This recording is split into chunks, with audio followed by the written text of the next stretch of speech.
ये विषय बहुत गंभीर है। इतने जितने भी हमारे अटैक्स हो रहे हैं या जो लोग बातें कर रहे हैं, इट इज़ इम्पोर्टेंट कि उसको ठीक से पर्सपेक्टिव में देखा जाए। ये वीडियो पिछले वीडियो के ही कंटिन्यूएशन में है। पिछला वीडियो जो आपका था उसमें आपने बताया किस तरह प्रत्युत्तर दिया जाए और इस समय लोगों को फ्यूचर प्लानिंग की भी आवश्यकता है, भारतीयों को भी है और अमेरिकन्स को भी है। नेटिव अमेरिकन्स ने तो इनके विरुद्ध कैंपेन छेड़ा हुआ है, लैंड बैक, गेट आउट ये बोल रहे हैं। ये बोलते हैं हमारा मूल कलर ब्राउन है, आप लोग बाहर से आए हैं। अगर आपकी गोरी चमड़ी है तो आप इस तरह इधर नहीं बिलॉन्ग करते। तो वो ओपनली बोल रहे हैं सब लोग। तो 9 मिलियन वॉइसेस उधर से वो आ रही है। प्लस आप लोग पूछिए ना कि भाई हु यू आर, अपना परिचय तो दो। नस्लवाद जो कह रहे हो, तुम्हारी नस्ल कहाँ है? तुम्हारा डीएनए कहाँ है? यूरोप में तो मनुष्य था नहीं, तुम्ही ने लिख रखा है। वो जो मैंने हार्पर कॉलिंस का एक एटलस दिखाया था और एक डीके का दिखाया था, आज लेके नहीं बैठी हूँ, छोड़ दीजिए पंकज जी, समय नहीं है। तो उन सब नक्शों को दिखा के एक बार फिर दिखा देती हूँ आपके चैनल पर। यूरोप सीरीज का पहला, दूसरा, तीसरा भाषण अमेरिकन को दिखाइए और पूछिए कौन हो तुम, एशियाई भारतवंशी हो कि नहीं हो? तुम्ही ने तो लिख रखा है। इन्होंने ही यूरोप में एक सीरीज चला रखा है, we the people of Europe. तो तुम स्वयं को क्या बता रहे हो? भरतवंशी। तो अपने अग्रजों से कैसे लड़ पाओगे भाई? लड़ोगे तो नष्ट होगे, शरण में आओगे, अभय दान देना हमारा धर्म है। हम तो शत्रु तक को अभय देते हैं, तुम तो हमारे बिछड़े हुए भी भाई नहीं हो, हम तो तुमको याद करते हैं। अब ये तो कहना होगा ना। और अगर भारतीय ये नहीं कहते हैं तो धर्मच्युत है। आप ये काम कर तो रहे हैं आदित्य जी, सत्योलॉजी के द्वारा। नहीं, मैंने तो आप कंक्लूसिवली प्रूव निरंतर किया है। निरंतर उनको निमंत्रण दे रहे हैं, घर में लौटो बेटे, भाई घर में लौटो। दूसरे की अच्छा, सीना झपटी की कोई जरूरत नहीं है। सनातन धर्म के आलोक में आओ, सेंट्रल एशिया आओ और उसको बसाओ अपने घर। जी। So the Indian Indian haplogroup जो है जीन्स का, मैं एक्चुअली जीन्स थ्योरी में पूरी तरह विश्वास नहीं करता हूँ बिकॉज़ उसमें बहुत सारे लूप होल्स हैं और जीन थ्योरी बनाई गई थी यूरोपियन रेसिज़्म को एस्टैब्लिश करने के लिए। जो तो आई होक्स है, होक्स है फ्रॉड वो, है, डीएनए थ्योरी बनाई गई थी उस तरह। वो तो सब सिद्ध लेकिन हो चुका है। तो चलिए उनका जीन थ्योरी मान लें, तब भी कॉमन हैप्लोग्रुप तो निकलता है, तब भी वो हमारे ही वंशज निकले। तो अगर उनका भी थ्योरी मान लिया गया। अमेरिका वालों ने एक रिसर्च किया था ना कि सब के सब यूरोपियन चंगेज खान के बेटे हैं। ये तो अभी 25-30 साल पुरानी रिसर्च, अमेरिका वालों की, जहां आप बैठे हुए। ये कौन है? महान सनातनी सम्राट, जो महाकाल का उपासक है, देवी जगदम्बा का उपासक है, देवराज इंद्र का उपासक है, मेरू पर्वतवासी है। ये तो आप बता रहे थे मुझे। बिल्कुल, और आपने कितनी वार्ताएं की हैं सप्तोलॉजी पर। बिल्कुल। अच्छा, एक अब हम चलते हैं, चलिए अमेरिका पे, पश्चिमी लोगों पे हो गया। अब थोड़ा भारत की दूसरी तरफ चलते हैं, चीन की तरफ। क्योंकि चीन चीन और कोरिया उसमें से सबसे ज़्यादा जो अभी चीन थोड़ा लाइन पे आ रहा है। इंडो चाइना, हर जगह वो पुराने सनातनी स्थल को ढूँढ रहा है, अपनी नई पहचान बना रहा है। एक बात को मैं चीन को ज़रूर मानूँगा, चाहे जैसे भी कंट्री हो, उसने कम्युनिस्ट पार्टी के थ्रू क्रिश्चियनिज़्म को घुसने नहीं दिया चीन में, कहीं पर भी। दूसरी बात, साउथ कोरिया ने और नॉर्थ कोरिया ने भी ये जान लिया कि वो क्रिश्चियनिज़्म को घुसने नहीं देगा। उसको मालूम है उसके थ्रू स्पाइज़ आते हैं। South Korea is the first country जो क्रिश्चियनिज़्म को उसने एक्सेप्ट किया और परमानेंटली अपने कल्चर को डैमेज किया। क्योंकि तो जापान अमेरिकन प्रभाव था ना, अमेरिकन प्रभाव। यूएसए का प्रभाव। तो अभी इस क्षेत्र का क्या होगा? हमारे चीनी भाइयों का क्या होगा? वो तो बहुत कर देते थे, हमको कर नहीं दिया बहुत सालों से। अब देखिए, मेरी बहुत सीमित बुद्धि से मैं बता रही हूँ 2025-29 में क्या होना है। 2025-29 में चीन नाम का एक नन्हा सा क्षेत्र कम्युनिस्ट पार्टी के पैशाचिक शिकंजे से मुक्त हो जाए। क्यों मुक्त हो जाएगा? डिक्टेटर की आयु 70 से अधिक नहीं होती है।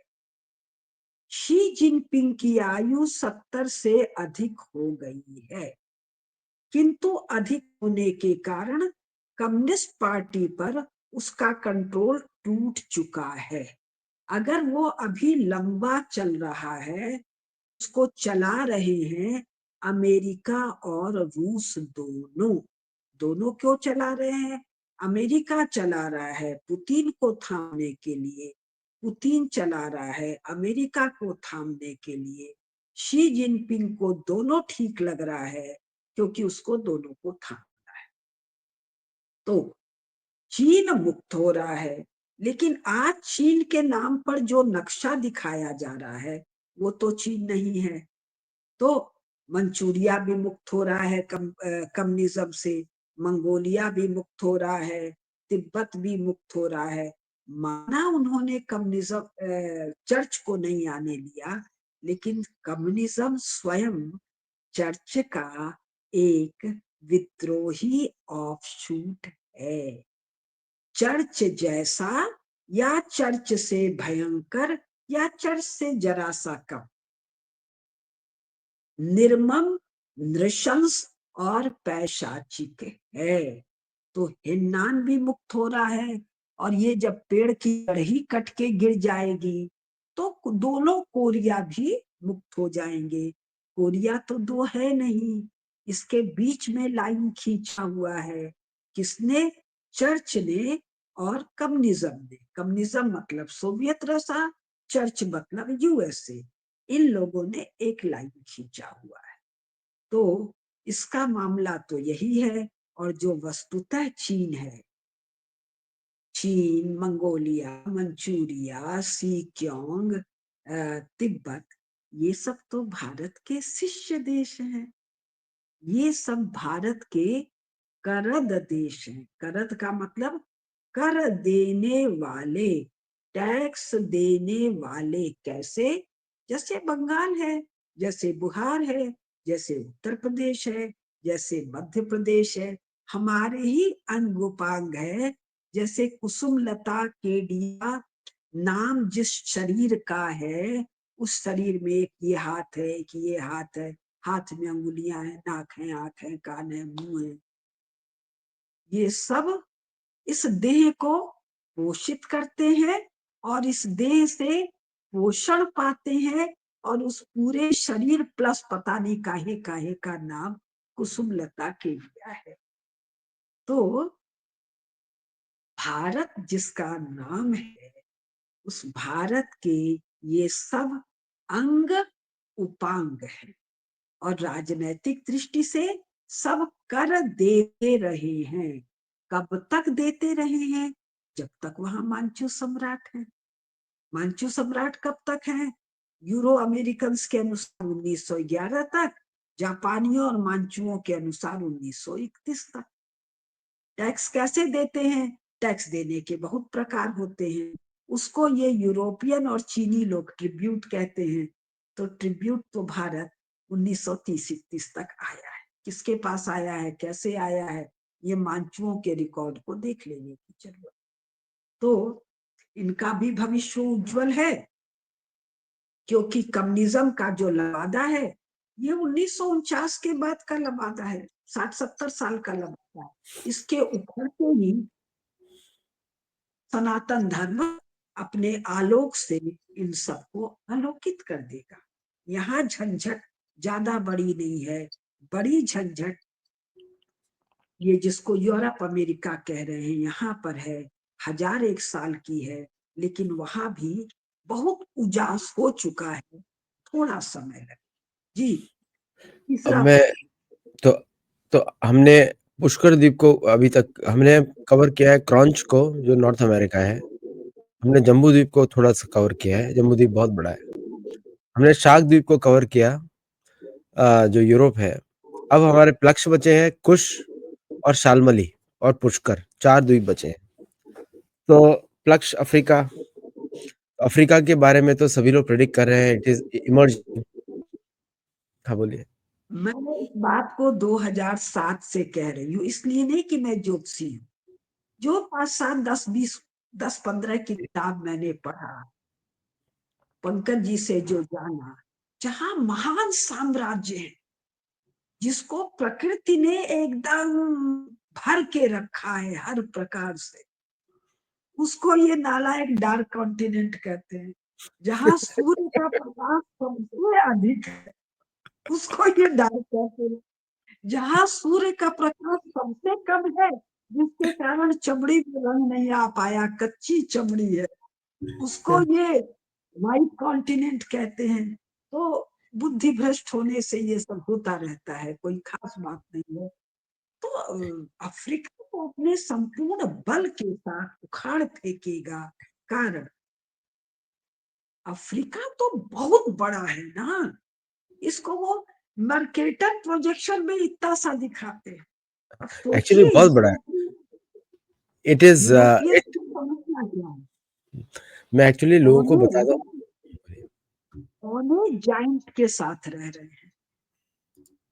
यूरोपियंस क्या है, बौने हैं। रह किसके साथ रह रहे हैं, जाइंट्स के। तो लगातार दुनिया भर के प्रोजेक्शन करके जाइंट्स को बौना बताना चाहते हैं, बौनों को जाइंट।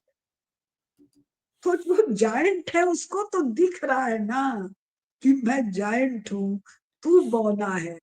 अरे नैरेटिव कितनी देर काम करेगा। एक्चुअल ग्लोब में देखिए, अफ्रीका के सामने रशिया और यूरोप कितने दिख रहे हैं इतने से। और ये रशिया क्या है, बहुत कुछ भी फैल गया है यहाँ, फैल नहीं गया है। इसका फैलापन मान लिया है किसने, भारत के देशद्रोहियों ने।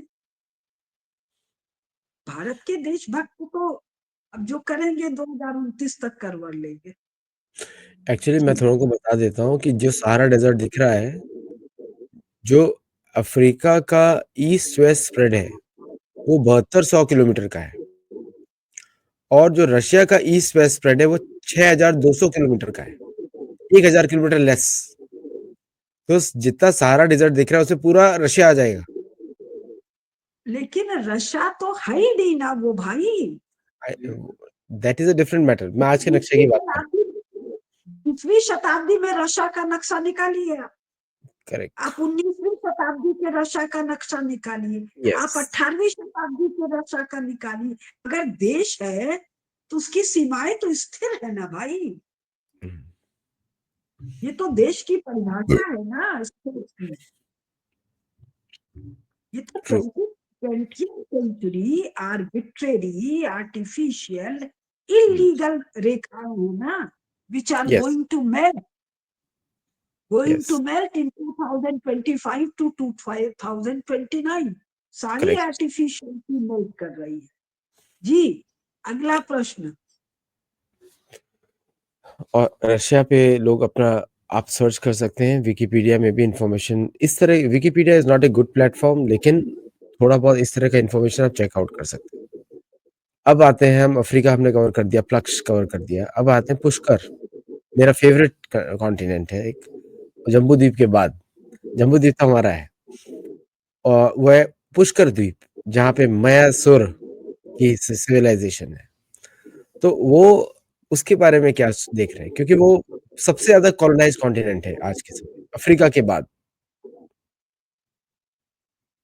उसका नाम बोलिए ना, मैं इतना थोड़ी आप जितना जानती हूँ। South America.